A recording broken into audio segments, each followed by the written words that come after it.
The Duke found his dead wife working as a maid, with a 6-year-old boy who had his eyes. Rain fell upon Ashford Estate with the patience of grief, misting the long gravel drive and darkening the stone as though the house itself remembered sorrow. At dawn, servants gathered beneath the archways, whispering behind gloved hands, for memory lingered here like damp in old walls. 6 years had passed since the young Duchess of Ashford was declared dead, yet black crape still appeared in corners of the house, not from devotion alone, but from habit and from fear of speaking the truth too loudly. In such houses mourning was not always love. Sometimes it was control. The story accepted by society was simple, rehearsed, and merciless. The Duchess, scarcely more than a girl when she wed, had died shortly after childbirth. The infant, frail and unnamed, had followed her to the grave. London had sighed, nodded, and moved on. The marriage had been ill-advised, they said. Her blood was unremarkable, her connections thin, her presence an embarrassment to an ancient title. The Duke of Ashford, so young and proud, had been misled by sentiment. Tragedy, then, was inevitable. Tragedy always found those who stepped beyond their station. The Duke endured these murmurs in silence. He rose each morning before the bells, walked the eastern terrace alone, and carried himself with the discipline of a man who had learned that visible grief invited intrusion. His dark coats hung loosely now as though sorrow had reduced him. He neither corrected the story nor embellished it. When pressed, he merely inclined his head, eyes distant, as if his past were a room long sealed. That he had not remarried unsettled his peers. That he refused all encouragement unsettled them further. It was easier to believe him broken than loyal. Within the household, authority rested with the Dowager Duchess, his stepmother, a woman admired for her charity and feared for her precision. She spoke gently, smiled often, and remembered every slight ever committed against her. To the servants she was order. To the Duke she was necessity. To the estate she was permanence. She reminded everyone, subtly and often, that Ashford required stability, that grief must not interfere with duty, and that rumors, once corrected, should never be questioned again. Among the lower servants moved a young woman called Eliza Gray, newly assigned to corridor duties. Her presence went largely unnoticed, save for the faint discomfort she inspired. She walked with measured grace, her spine straight, her hands careful, as though each motion carried consequence. When spoken to sharply, she answered with calm restraint rather than apology, which unsettled those accustomed to visible submission. Some whispered that she had been educated beyond her place. Others thought her merely proud. None guessed the truth because truth had learned to wear rags. That morning, as the household prepared for the arrival of visiting cousins, tension sharpened every voice. The Dowager Duchess inspected the halls personally, noting dust where none should linger. When Eliza paused too long near the west gallery window, the reprimand was swift. Her slowness, it was said, reflected poorly upon the estate. The words were polite but the message was clear. Eliza bowed her head, cheeks pale, and resumed her work without protest. The humiliation was precise, delivered where all could witness and none could challenge. Later, as the Duke crossed from the library toward the council room, he passed the servants' corridor without intention, yet halted as though summoned by something unnamed. A figure stood half-turned, light catching upon brown hair hastily pinned. She did not look at him. She did not need to. The air itself seemed to still, heavy with recognition that dared not yet become thought. He frowned, dismissed the sensation and continued on, unaware that his pulse had altered its rhythm. Throughout the day, the house hummed with preparation, and Eliza moved through it like a shadow cast by another life. She tended fires, polished railings, and kept her gaze lowered. Once, in the pantry, a young footman remarked upon her careful diction. She smiled faintly and said nothing. Silence had preserved her thus far. Silence, and the understanding that dignity could survive even when stripped of name. As evening settled, bells rang and candles were lit. The Duke paused before the portrait of his late wife, painted during their brief first year. The artist had captured her seriousness, her quiet intelligence, the hint of sadness that had made her seem older than her years. He studied it as he always did, with reverence and regret, unaware that the woman he mourned passed beneath that very frame daily, unseen by design. The house held its breath, as though anticipating the moment when memory and truth could no longer be kept apart. Outside, rain ceased, leaving the grounds gleaming and treacherous. Inside, the lie endured, intact but strained, for something had shifted. The Duke felt it without understanding, the Dowager sensed it with irritation, and Eliza knew it with certainty. Ashford, built upon inheritance and silence, had begun to remember what it had tried so carefully to forget. At Ashford, Days resumed their measured pace, yet beneath the routine ran a current of disturbance the servants could neither name nor ignore. The Duke lingered longer in rooms he once passed without thought, attentive to details that had escaped him for years. A vase of winter roses appeared on his desk one morning, arranged with deliberate asymmetry, precisely as his late wife had favored. He asked no questions, yet something tightened in his chest as if memory had brushed him unannounced. Eliza performed her duties with the same restraint, but the effort required had grown sharper. Each small kindness she rendered was an act of careful defiance, each choice weighed against the danger of recognition. She knew the Duke observed more than before. She felt his presence when he stood at the edge of a room, silent, watchful, his gaze lingering a moment too long before withdrawing. Their words, when exchanged, remained formal, but meaning gathered between them, unsaid and heavy. The disturbance first took visible form through a child. He appeared in the outer courtyard, accompanying Eliza during an errand, his small hand resting trustingly against her sleeve. He was 6 years of age, neatly dressed, his posture careful, his manner attentive beyond his years. When spoken to, he answered with composed politeness, his voice clear and unafraid. Several servants noticed at once the peculiarity of his eyes, gray and steady, bearing an unmistakable resemblance to the master of the house. The Duke encountered them by chance near the stables. His attention was drawn first to the boy's deliberate bow, executed with instinctive correctness. He returned the gesture automatically, then paused, struck by the sensation of greeting himself. The child met his gaze without flinching, curiosity tempered by discipline. Eliza stiffened, her breath shallow, yet she did not retreat. In that instant, 3 lives intersected beneath the open sky, bound by blood and silence. The Duke addressed the boy with measured courtesy, asking his name, his age, his lessons. The answers came readily, spoken with clarity and restraint. Latin verbs were recited without prompting. The Duke's expression did not change, but his hand tightened around the gloves he carried. He reached into his pocket, withdrew a coin, then hesitated, replacing it with a slim book instead. The exchange was brief, yet its impropriety resonated like a bell. Whispers followed swiftly. Servants spoke of the child's education, of his bearing, of the strange favor shown him. The Dowager Duchess observed these murmurs with displeasure concealed behind practiced calm. She summoned Eliza privately, questioning her origins with courteous severity. Eliza answered truthfully where she could and quietly where she must, her composure intact though her pulse betrayed her. The Dowager smiled, already calculating the threat concealed in obedience. Meanwhile, the Duke found himself unsettled by recollections long suppressed. He noticed Eliza's handwriting when a list was left upon his desk, recognized the elegance of her phrasing in notes relayed through others. The estate seemed to echo with the presence of a woman he had lost, yet each attempt to pursue the thought was checked by reason and the weight of 6 unchallenged years. One evening, as he passed through the lesser hall, he heard the boy reading aloud, his voice steady, cadence precise. The Duke paused unseen, listening, aware that he was trespassing upon something intimate and forbidden. Eliza corrected gently, praising effort over perfection. The sound pierced him with unexpected longing, awakening a grief that felt newly born. The Dowager Duchess, alerted by reports, ordered discreet inquiries. Records were examined, questions posed, alliances tested. The estate's calm surface masked an undercurrent of impending confrontation. Eliza sensed the tightening net, yet resolved to endure.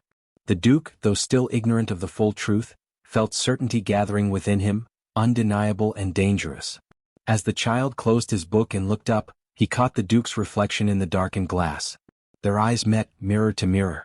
In that silent exchange lay accusation, recognition, and the promise of revelation. Ashford's carefully maintained order trembled, for scandal had taken root, and it would not be easily uprooted. That night, the Duke stood alone in the long gallery, portraits watching with indifferent judgment. He confronted the possibility he had resisted since morning, that chance did not account for such resemblance, nor education, nor the quiet authority carried by a child raised to listen more than speak. He thought of his stepmother's assurances, of the story repeated until belief hardened into habit. Doubt, once admitted, spread quickly, loosening the foundations of obedience and trust. He felt betrayed by his own acceptance, ashamed of the years surrendered to grief without inquiry. Eliza, in her narrow chamber, prepared the boy for sleep with gentle efficiency. She smoothed his hair, corrected his posture, and spoke softly of tomorrow's duties, teaching him caution without fear. She knew discovery approached. Yet she also knew retreat was no longer possible. The Duke had seen enough to awaken instinct, and instinct in a man of power was more dangerous than open accusation. As she extinguished the candle, resolve steadied her breath. If the truth demanded voice, she would no longer beg it to remain silent. Above them, Ashford waited, burdened with secrets that had begun at last to insist upon daylight. Outside, the wind shifted, carrying the scent of damp stone and earth through the open casement. Somewhere below, a door closed, deliberate and final. The Duke turned from the portraits, aware that sleep would not come easily again. Eliza lay awake, listening for footsteps that did not arrive. Between them stretched corridors thick with lies, yet thinner than before. Ashford, once secure in its deception, seemed to draw a restless breath as though preparing to speak. Neither master nor servant understood fully what had been set in motion, only that the estate no longer belonged to the past alone, and that the coming days would demand courage, truth, and the reckoning long deferred before silence could claim another irrevocable sacrifice again. The summons arrived without ceremony, delivered by a footman instructed to say only that the Duke required a private word. Eliza understood at once that delay was no longer possible. She smoothed her dress, ensured the boy was occupied elsewhere, and followed the servant through corridors she knew too well, each step echoing with the weight of years concealed. When the door to the small withdrawing room closed behind her, the world narrowed to candlelight, silence, and the man she had once sworn to stand beside forever. The Duke did not ask her to sit. He stood near the hearth, hands clasped behind his back, posture rigid with restraint. For a long moment neither spoke. The air held the fragile tension of something long suppressed pressing toward release. At last he turned, his gaze steady yet searching, as though bracing himself against the truth he already suspected. He asked her name again, formally, giving her one final chance to remain hidden. She answered with the name she had worn in exile, voice even, eyes lowered. He accepted it without comment, then asked about the boy. The question was precise, unavoidable. Eliza lifted her gaze then, meeting his at last, and in that exchange lay acknowledgment that pretense had reached its end. She did not rush her reply. Years of silence deserved careful words. She told him first of fear because fear had shaped everything that followed. She spoke of the days after childbirth, of weakness mistaken for death, of how swiftly control had been seized from her hands. She described the stepmother's visit, the calm threats delivered beneath sympathy, the law that favored guardianship over maternal claim. She explained how a signature could have erased her son's inheritance, how compliance was demanded in exchange for his safety. Her voice never wavered, but her hands tightened together, knuckles pale. The Duke listened without interruption, his expression unreadable. When she spoke of disappearing, of being declared dead while still breathing, something flickered across his face, grief sharpened by fury. He said nothing. Silence, she had learned, was sometimes the loudest response. She told him how she remained within the estate, believing proximity safer than flight, how anonymity shielded her when title could not. She spoke of watching him from a distance, of witnessing his grief and blaming herself for every shadow that crossed his face. She did not ask forgiveness. She merely offered truth, stripped of embellishment, because anything less would insult them both. At last, she revealed the ring, removing it from its chain and placing it upon the table between them. The metal bore the marks of years concealed, yet its inscription remained clear. The Duke stared at it as though it were an accusation made tangible. He reached out but did not touch it, his hand hovering, trembling slightly before retreating. He spoke then, quietly, each word measured as though tested for strength. He said her name, the true one, and the sound of it felt like a door opening after years sealed shut. He asked why she had never come to him. The question carried no accusation, only pain. She answered simply that she had not trusted his power to outweigh the law arranged against them, nor his heart to survive the danger truth would bring.